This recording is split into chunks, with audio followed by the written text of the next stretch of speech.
గత 9 రోజుల నుంచి విజయవాడ ఎన్టీఆర్ డిస్ట్రిక్ట్ గతంలో ఎన్నడూ చూడని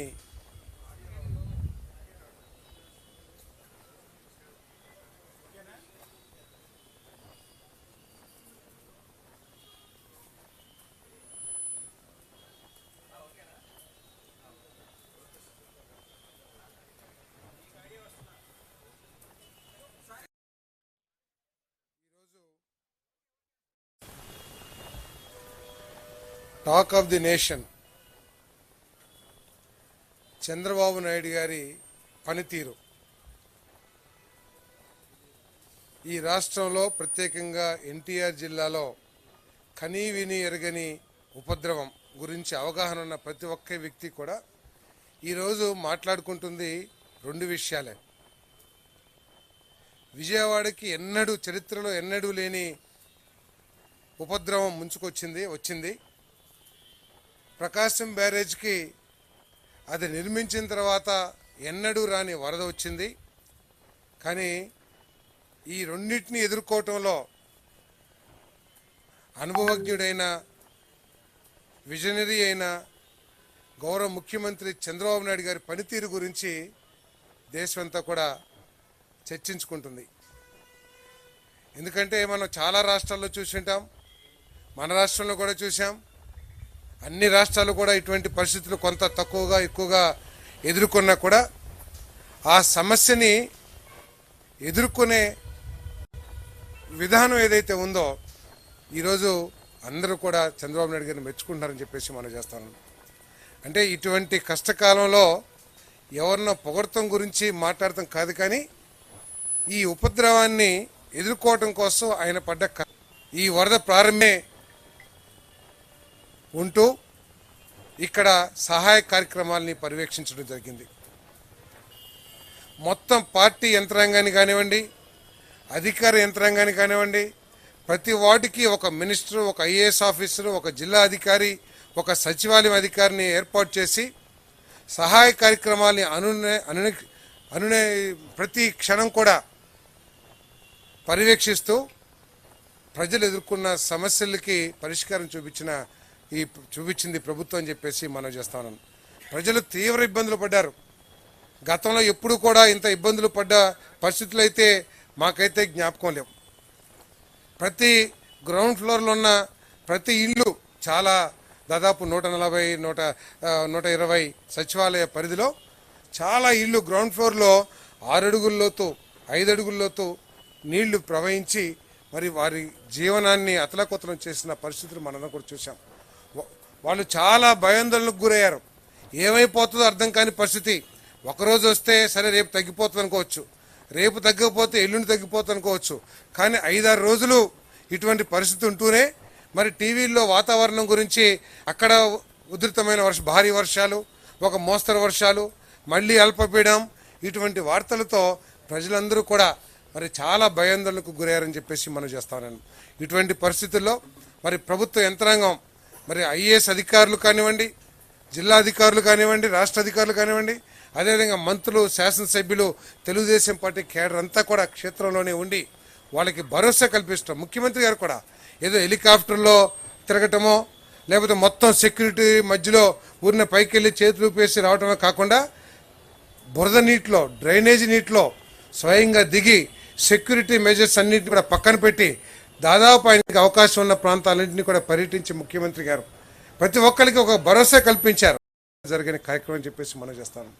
ఈ వాహనాలతో రోడ్లని క్లీన్ చేస్తాం కానివ్వండి, మరి అదేవిధంగా మరి గృహాలను కూడా, ఎందుకంటే 4-5 రోజులు ఉండటం మూలంగా డ్రైనేజ్ వాటర్ కానీ లేకపోతే వరద నీళ్లు కానివ్వండి లోపలికి వెళ్ళటం మూలంగా మట్టి పెరిగిపోయి వాళ్ళు అసలు ఏం చేసుకోవాలని దిక్కుతోచిన పరిస్థితుల్లో ఈ వాహనాల ద్వారా వాటన్నిటి ఆ ఇళ్లను కూడా క్లీన్ చేసే పరిస్థితి చేశారని చెప్పేసి కూడా ఈ సందర్భంగా తెలియజేస్తా ఉన్నాను.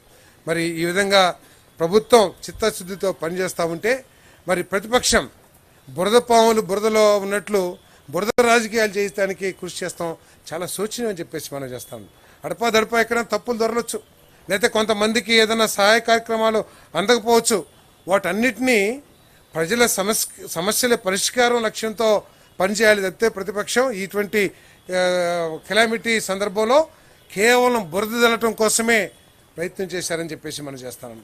ప్రజల సమస్యల పరిష్కారం కోసం కాదు, ప్రభుత్వం మీద బురద జల్లటానికి కావలసిన అవకాశాలు ఎక్కడ దొరుకుతాయా అని చెప్పేసి వాళ్ళు ఎదుక్కున్నారు తప్పితే, ఇంకా ఎక్కడ చనిపోలేదా, ఎక్కడ చనిపోయారని చెప్పేసి ఎదుక్కుంటూ వెళ్ళారు తప్పితే, ఎక్కడ కూడా ఇగోండి ఈ ప్రాంతంలో పలానా ఆర్ఆర్పేటలోనో లేకపోతే పలానా సింగనగర్లోనో పలానా రోడ్లో మరి భోజనం అందలేదని చెప్పేసి మాకు సమాచారం వస్తుంది, ఒకసారి చూడండి అని చెప్పేసి, ఒకవేళ మీకు తెలుగుదేశం పార్టీ ప్రభుత్వం ముఖ్యమంత్రి గారితో మంత్రులతో లేకపోతే ఎవరితో మాట్లాడటానికి మీకు ఏదైనా బేసిజ్ ఉంటే సీఎస్తో మాట్లాడండి, ప్రిన్సిపల్ సెక్రటరీస్తో మాట్లాడండి.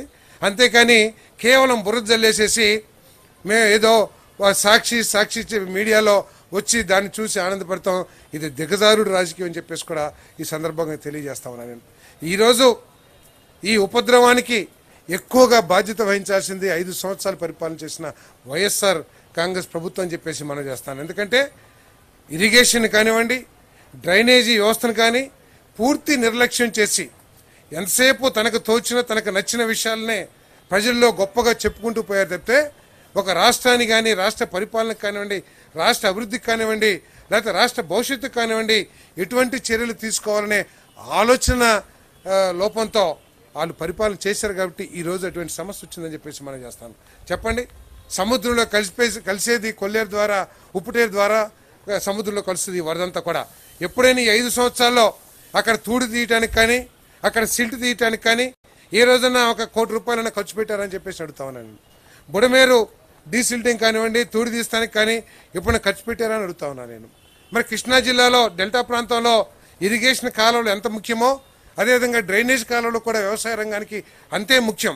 ఎక్కడైనా సరే డ్రైనేజీలు శుభ్రం చేస్తానికి కానీ, క్లీన్ చేస్తా డీసిల్టింగ్ చేస్తానికి కానీ, లేకపోతే తూడికాడు తీస్తానికి కానీ ఎప్పుడైనా ఆలోచన చేశారా, డబ్బులు ఖర్చు పెట్టారా అని చెప్పేసి అడుగుతా ఉన్నా నేను. మరి ఇటువంటి వాటి మూలంగా ఈరోజు ఇటువంటి సమస్య వచ్చింది. మరి బుడమేరు ఎంత కుంచుకుపోయిందో ఒకసారి ఆలోచన చేయండి. ఆ రోజు మీ ప్రభుత్వంలో ఉన్నప్పుడు అవన్నీ కూడా కబ్జాకు గురవుతుంటే ఎప్పుడైనా మాట్లాడారని చెప్పేసి అడుగుతా ఉన్నాను. ఇష్టం వచ్చినట్లు పోలవరం కాలువ పక్కన ఉన్న మట్టిని కానివ్వండి, లేదా బుడమేరు పక్కన ఉన్న మట్టిని కానివ్వండి తవ్వుకుంటా ఉంటే చూస్తూ ఉన్నారు తప్పితే భవిష్యత్తులో వచ్చే సమస్యల గురించి ఎప్పుడైనా మాట్లాడారని చెప్పేసి నేను అడుగుతా ఉన్నాను. ఇవన్నీ కూడా ఈ తప్పుల నుంచి ప్రజల దృష్టిని మరల్చడానికి ఇటువంటి బురద రాజకీయాలు చేస్తారని చెప్పేసి కూడా నేను ఈ సందర్భంగా తెలియజేస్తాను. భగవంతుడి దయవలంగా మరి కొంచెం ఈ వరద ఉధృతి చాలా వరకు తగ్గింది.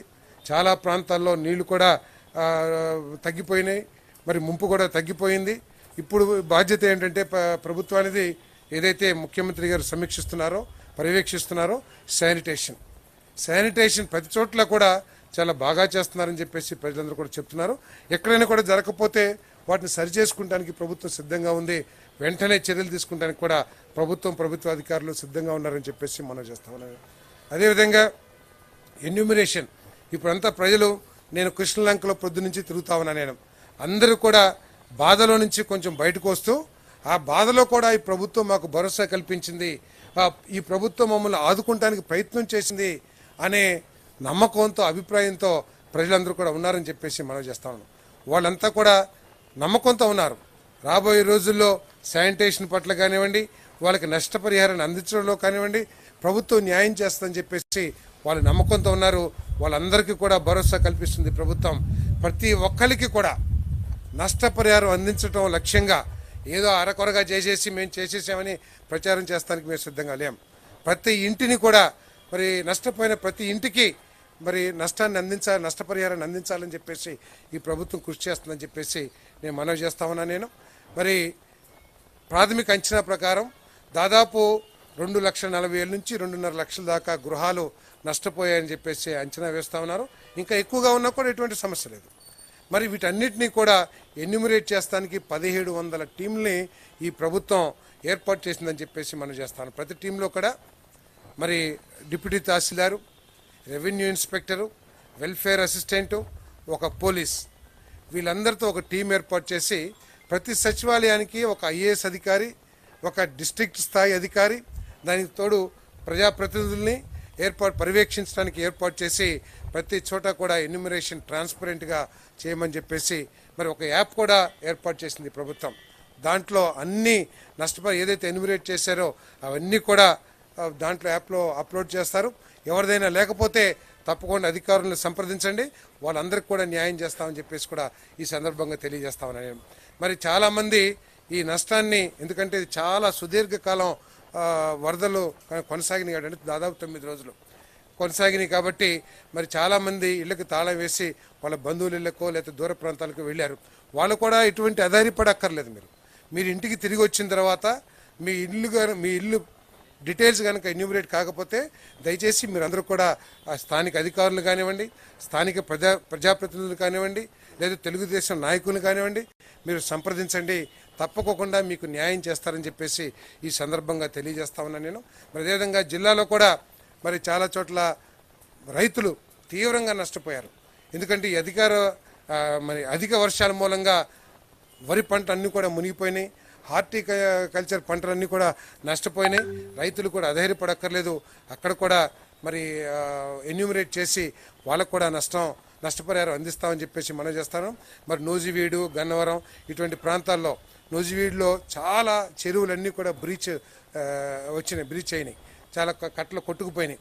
మరి దాని మూలంగా చెరువులో నీళ్ళన్నీ కూడా, అన్ని చెరువులు నీళ్లు స్పీడ్గా ప్రవహిస్తాం మూలంగా అవి ప్రవహించిన వ్యవసాయ క్షేత్రాలు అన్నీ కూడా పూర్తిగా నష్టపోయినాయి. వాళ్ళందరికీ కూడా న్యాయం చేస్తామని చెప్పేసి కూడా మనం చేస్తామని. అదేవిధంగా గన్నవరంలో బుడమేరు పొంగి కొన్ని వేల ఎకరాల్లో, ముదినేపల్లి కైక్లూరు కాన్స్టిట్యున్సీ, అదేవిధంగా పోలవరం కాన్స్టిట్యున్సీలో 2 గ్రామాలు పూర్తిగా మునిగిపోతే వాళ్ళందరినీ కూడా మరి సురక్షిత ప్రాంతాలకు తరలించడం. ఇతర జిల్లాలో కూడా, నార్త్ ఆంధ్రలో కూడా నష్టం జరిగింది. అవన్నీ కూడా ముఖ్యమంత్రిగా సమీక్షిస్తున్నారు. వాళ్ళందరికీ కూడా న్యాయం చేస్తారని చెప్పేసి మనం చేస్తా ఉన్నాం.